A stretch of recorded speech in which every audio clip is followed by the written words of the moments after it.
I gave up my entire 20s to take care of my paralyzed dad. And when he died, he left everything to my brother. I spent 6 years of my life taking care of my dad, and I honestly thought he was my best friend. 6 years ago, my parents were in a horrible car accident. My mom died, and my dad was left paralyzed from the neck down. At the time, I was 22, fresh out of college. My only sibling, my brother, was 33, married, with 3 kids. At first, we had a home nurse for my dad.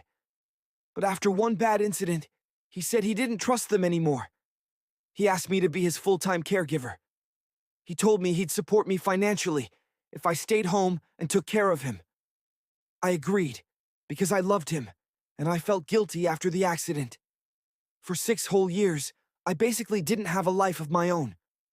I stayed home with him every day. I helped him shower, use the bathroom, move around, and dealt with all the emotional weight that comes with watching your parent like that. Sometimes my brother and his wife would come over to give me a short break, but they always acted like they were doing this huge favor for me. My 20s disappeared inside that house. A few weeks ago, my dad had a stroke and died in his sleep. I was devastated, and then, just a few days later, I found out what he wrote in his will. If you want part 2 of this story, let me know in the comments and I'll post it.